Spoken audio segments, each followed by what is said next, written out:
Nós temos mais participantes na nossa roda agora para o próximo segmento, que, como eu disse, é o final do primeiro, vai tratar de política externa e defesa. Lorival, obrigado por participar. É um prazer. Por Skype temos o professor Gunter Hutzit, parece que o Skype ainda não está funcionando. Ah, está lá, Gunter Hutzit, professor da SPM, da FAB também. Gunter, boa noite, obrigado por participar aqui da roda do WW. Vou pedir um minutinho de paciência a todos. Nós vamos primeiro a uma reportagem. O presidente Bolsonaro decidiu não ir à cúpula do Mercosul. Seria a última agenda diplomática dele antes de sair do cargo. A reportagem vai tratar não só disso, mas também do que está pintando aí de política externa para o Lula. Veja a reportagem de Carol Rosito. A reunião da cúpula do Mercosul começa na próxima segunda-feira em Montevidéu, no Uruguai, sem a presença do presidente do maior país do bloco. Jair Bolsonaro decidiu não viajar e vai enviar para o evento o vice-presidente Hamilton Mourão e o ministro das Relações Exteriores, Carlos França, representando o Brasil.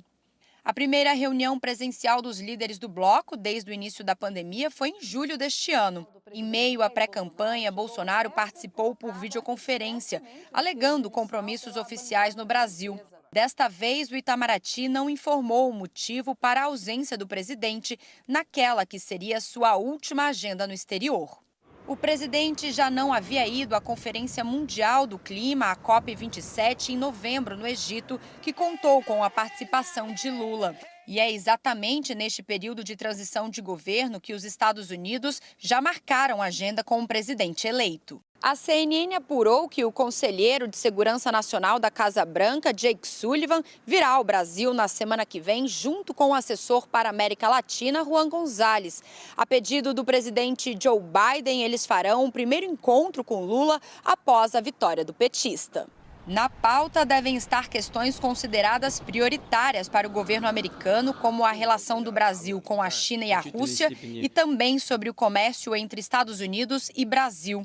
O conselheiro de segurança americano, Jake Sullivan, já esteve no Brasil. Foi o primeiro representante da Casa Branca a se reunir com Bolsonaro em agosto do ano passado, meses após Joe Biden tomar posse. Desta vez, é o próprio presidente norte-americano que deverá se encontrar com Lula antes mesmo do petista assumir a presidência. Existe a possibilidade de uma reunião entre os dois líderes em Washington neste mês, como adiantou, sem dar detalhes, o ex-ministro Fernando Haddad. O presidente deve se reunir com o presidente Biden ainda antes da posse. Aqui no Brasil? Ou nos Estados Unidos. Antes do Natal, Lula vai aos Estados Unidos. Acredito que sim. Joe Biden foi um dos primeiros chefes de Estado a cumprimentar Lula pela vitória ainda na noite do domingo de eleição. E a posse do petista deve ter a presença de um representante de alto nível escolhido pela Casa Branca, o secretário de Estado, Antony Blinken. Gunter, você estava limpando o suor, né, por causa das questões que vem aí, imagino. É para suar mesmo. Gunter, há um aspecto, eu vou separar um pouquinho, tá? Um pouquinho política externa, depois um pouquinho defesa, mas as duas estão se cruzando aí nesse contexto. Por que não encontrar-se antes da posse? Essa já é uma briga dentro da assessoria de política externa do presidente eleito. Há alguns que dizem, sim, vamos nos encontrar com Biden antes da posse. Outros preferem não, só depois da posse. O que essa briga te conta? Bom, me conta ainda a presença de uma velha visão dentro do PT de que tudo que é Estados Unidos é ruim e uma parte que está entendendo que o mundo não é mais o mesmo de 2003, né? Que mudou muito, na verdade, desde o início desse ano com a guerra na Ucrânia, se acelerou, na verdade, o processo de reconfiguração internacional. Você tem aí Estados Unidos liderando uma aliança ocidental frente ao que a National Security Strategy do governo americano lançado recentemente bem colocou como essa aliança autocrática, capitaneadas por China e Rússia. E é justamente nesse ponto que nós temos o nosso grande problema, porque o Ocidente, não só os Estados Unidos, mas como a Europa, vem procurando reforçar essa postura contra esses dois países, em especial Rússia, principalmente por parte dos europeus, mas eles sabem da importância que a China tem para o nosso comércio exterior. Por isso mesmo, esse embate entre uma visão antiga de mundo, que tem ainda enraizado em muitos dentro do PT, e aqueles que entenderam que o mundo mudou e que precisa ter essa nova postura internacional.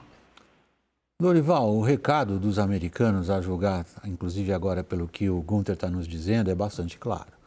Eles estão nos dizendo, o mundo mudou, nós queremos que vocês tenham uma postura diferente da que foi adotada há 20 anos lá atrás e tem sido adotada no começo do ano, particularmente no ponto mais agudo da guerra, da invasão da Ucrânia.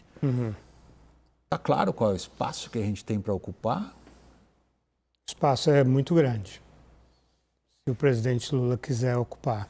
Bom, em primeiro lugar, não entendi a controvérsia porque eu cobri a visita do Lula ao Bush, o Lula ainda presidente eleito no final de 2002, lá na Casa Branca. O Bush era republicano, então não Foi um grande amigo do Lula. Se deram super bem, né? O Bush viu no Lula um self-made man, né? Um cara prático, né? Não intelectualizado, que nem o próprio Bush. Mas o espaço é gigantesco porque, em primeiro lugar, a questão óbvia climática, Amazônia e tal. Mas, em segundo lugar, também, porque os Estados Unidos estão empenhados numa política industrial de 430 bilhões de dólares de deslocar cadeias de valor da China, principalmente, de outros lugares da Ásia, para aqui, para o Sul. E isso é uma pauta que o Jake Sullivan vai trazer na segunda-feira também. É claro que... nearshoring ele vai trazer. Friendshoring e nearshoring. O que eles dizem sobre friendshoring? Que o Brasil é confiável, é um parceiro e ainda por cima tem energia limpa. Então é o parceiro ideal para esse deslocamento. Claro que não é o ideal porque tem os problemas logísticos, econômicos, né, de ambiente de negócios, tributários, todas aquelas questões que nós carregamos ao longo de décadas. Mas do ponto de vista americano, dessas questões estratégicas, o Brasil estaria pronto para essa parceria, né, do ponto de vista americano. Eu vou voltar a isso, Lorival. Tá. Queria trazer a palavra do Caio, que se dedica a apurar como é que dentro da equipe de transição, Caio, estão se cristalizando as possíveis correntes em torno de política externa. Qual prevalece nesse momento? Estamos falando de uma situação fluida, evidentemente. Sim, William, prevalece a ideia de que o Brasil não vai se aliar preferencialmente com o Ocidente, com as democracias ou com as autocracias, que fará uma política externa multilateral e multipolar e bem posicionada em diferentes fóruns regionais, e aí envolve clima, envolve direitos humanos, envolve integração, imigração. O Brasil não vai deixar claro para o mundo que ele está ao lado tão somente dos Estados Unidos, que ele está ao lado tão somente da China, que ele está ao lado tão somente da Europa. Isso é o que eu ouço. E essa linha, e já ouço desde a campanha, hoje eu voltei também ali no entorno desse pessoal que está cuidando da transição, vão promover uma reformulação, inclusive, ali há uma sugestão de uma reformulação para mostrar isso, para deixar claro isso dentro do Itamaraty, que seria o que, basicamente, bem sinteticamente, seria, por exemplo, você pegar a Secretaria de Américas e criar uma Secretaria de América Latina também. A secretaria que hoje une África, Europa e Oriente Médio, desmembrar, mostrando que todas são prioritárias. Então, eu ouço sempre isso, multilateralismo, não uma política que concilie princípios, sim, mas também pragmatismo. E me deram uma expressão que depois eu até queria ouvir o Lorival, vocês também, a democracia do sistema internacional será respeitada. Isso eu ouvi hoje de uma pessoa lá de dentro do CCBB. Democracia do sistema internacional. Isso é novo, isso é um neologismo. Nunca tinha ouvido falar eu também nisso. Não. O sistema internacional não é democrático. Nunca foi na história da humanidade. Não. Raquel, você cobriu muito política externa.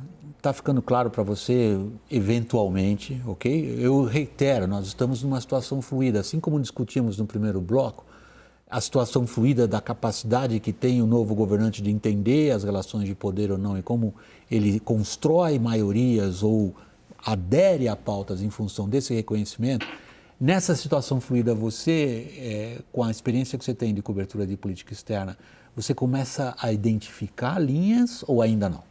Dentro do governo eleito? Na formação, sim, na formação de linhas de pensamento que orientarão a política externa do próximo governo. William, eu acho que o próximo governo ainda está se movendo mais por uma disputa de política interna e de disputa de poder interno do que por linhas de pensamento, porque ainda não se definiu um ministro. E hoje você tem uma disputa pelo comando do Ministério das Relações Exteriores de 2 grupos ligados a 2 forças. E aí vamos dar nome aos bois, de um lado Jacques Wagner e do outro Celso Amorim, que tem, sim, diferenças de pensamento, né? O grupo ligado a Jacques Wagner defende uma política externa mais aberta aos Estados Unidos, menos com o que os críticos chamam de um ranço anti-americano, mas também com uma sinalização à China. Já o grupo ligado ao ex-ministro Celso Amorim fica um pouco incomodado com essa aproximação com os americanos. Não foram eles que agendaram essa reunião com Jake Sullivan, foi o grupo ligado a Jacques Wagner. Então, assim, tem uma disputa que ela passa não só por linhas de política externa, mas ela passa também por uma política interna de quem é que vai dominar essa área e comandar esse ministério.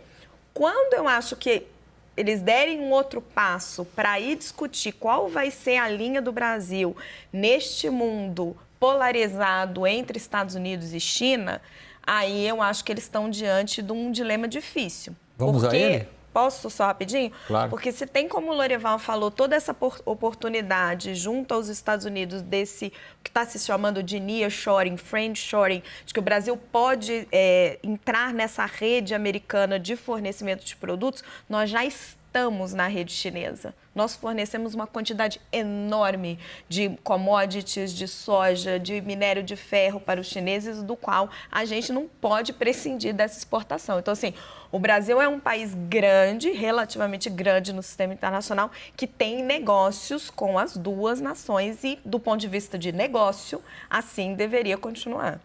Gunther, você mencionou, como também a nossa reportagem havia mencionado, e como o Lorival também sublinhou esse ponto, um dos recados importantes que traz o assessor de Segurança Nacional do presidente americano Jake Sullivan vindo ao Brasil. E o que você mencionou, a Estratégia de Segurança Nacional Americana, publicada agora em outubro, se não me engano, se não me falha a memória, estabelecem uma forma de atuação que nos coloca, nós, Brasil, diante de decisões difíceis. Eu vou dar o exemplo que nós trouxemos ao nosso público na abertura dessa edição do WW.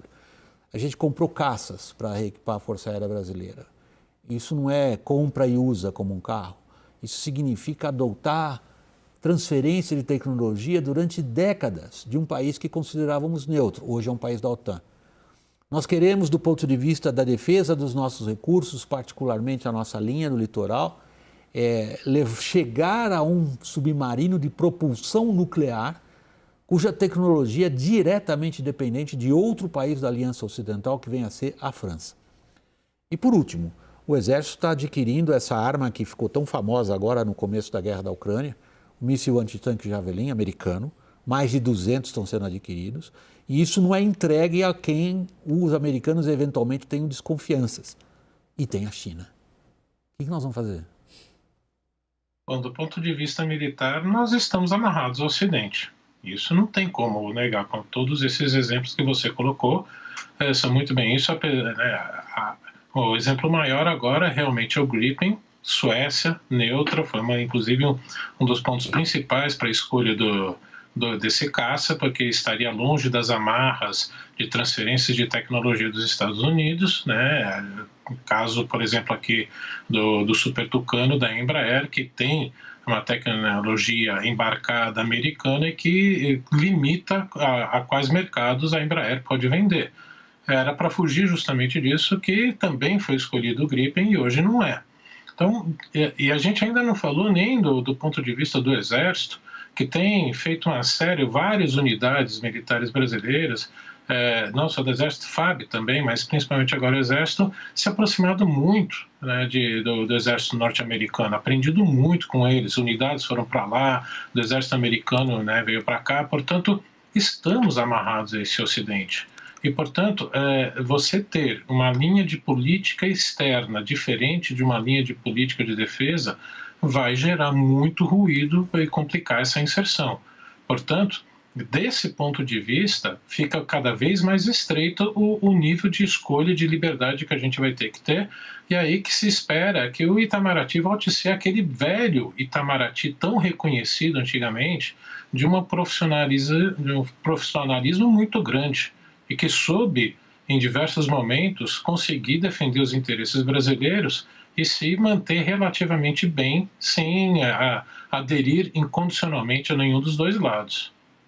Dorival, como é que a gente está se comportando nesse dilema? Bom, eu queria acrescentar algumas coisas para poder responder. Em primeiro lugar, o Jake Sullivan tem falado muito com o Jacques Wagner.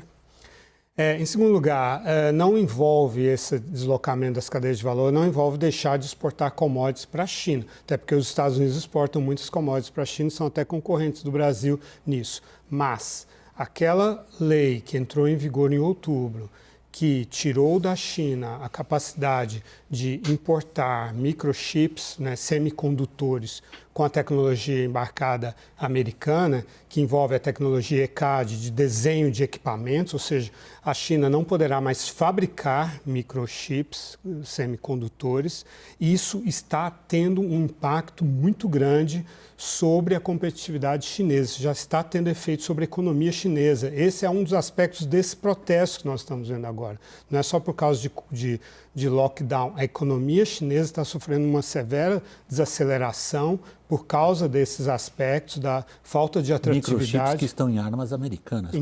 Sim, em armas russas, né? Enfim, tudo que tem tecnologia tem microchip. Os Estados Unidos detêm essas patentes. Então, a atratividade da China na cadeia de valor, inclusive para o Brasil, diminui. Então, é um mundo novo que está se desenhando aí, e aquela China em ascensão, aquela coisa que ninguém conseguia parar, não é mais bem assim. A gente tem que rever a China. É claro que continua sendo um supermercado importantíssimo, segunda maior economia do mundo, importantíssimo para o Brasil, grande cliente do Brasil, nada disso é discutido. Mas, em termos estratégicos, a China está perdendo peso específico. Então, se o governo brasileiro, o próximo governo, conseguir se despir das suas preferências ideológicas, das suas fantasias com relação a querer criar contrapesos ao poder americano e olhar objetivamente para a situação geoeconômica e geopolítica, de novo, não se trata de se aliar com os Estados Unidos. Os Estados Unidos nem esperam isso do Brasil, mas pode rever um pouco os investimentos geopolíticos e geoeconômicos do Brasil. Vamos colocar mais um elemento nessa nossa conversa, que é a postura dos militares. Já é delicadíssimo do ponto de vista do Lula, a gente vem tratando isso aqui, vamos continuar tratando. Agora, quando você menciona que o Jake Sullivan tem tido como interlocutor, sobretudo o Jacques Wagner, pelas nossas informações, faz parte de um grupo informal, ao qual pertencem também o ex-ministro da Defesa Nelson Jobim, ex-integrante do STF, o ex-ministro da Defesa Aldo Rebelo, outro ex-ministro que foi Fernando Azevedo e outro ex-ministro que foi Raul Jungmann.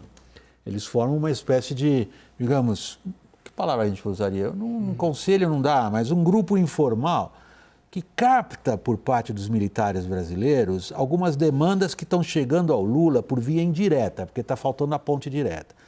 Uma das demandas indiretas que está chegando ao Lula, via, digamos, esse grupo interessado em fazer as coisas progredirem, é quais são as posturas do próximo governo em relação aos projetos estratégicos do ponto de vista de defesa. Aí a gente cai nessa, digamos, cruzamento de política externa com política de defesa, e uma exigência muito clara, fora aquelas típicas dos militares. Não mexe com as nossas promoções, não mexe com o nosso sistema de previdência, não mexe com as nossas coisas internas. Mas do ponto de vista externo, a cobrança é muito forte, Caio. Sim. Bom, nessa questão que a gente pode chamar de diplomacia militar, né? Já ouvi várias vezes... Ou de defesa, digamos. Eu já ouvi essa expressão de generais, inclusive do próprio Fernando Azevedo, uma das vezes que estive lá com ele, quando ele era ministro da Defesa. E eu lembro dessa conversa que eu tive com ele, isso deve ter 1 ano, 2 anos, ele citava essa aliança estratégica do Brasil com os Estados Unidos. Porque ele área militar. Ele trabalhou muito nisso. Sim, e ele foi adido, salvo engano, sim, nos Estados Unidos, sim, né?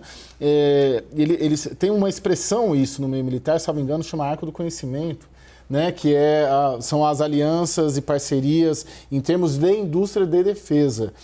E até onde eu sei, e já ouvi isso também de outros generais da ativa, que a diplomacia militar, ela tem, aí sim ela tem uma aliança. O Brasil tem uma aliança na diplomacia militar preferencial, sim, com o Ocidente, com os Estados Unidos, com a França, com a Suécia e por aí vai. Aí sim. Agora, o que a gente teria, talvez, que refletir, até que ponto essa diplomacia militar se cruzaria ou ela seria distinta de uma diplomacia, vamos dizer, tradicional, conduzida pelo Itamaraty, e até onde ela se cruzaria também com a diplomacia ambiental que o Lula quer fazer. Vamos a isso também, só vou pedir licença a vocês, eu tenho que ir para um break, rápido break comercial.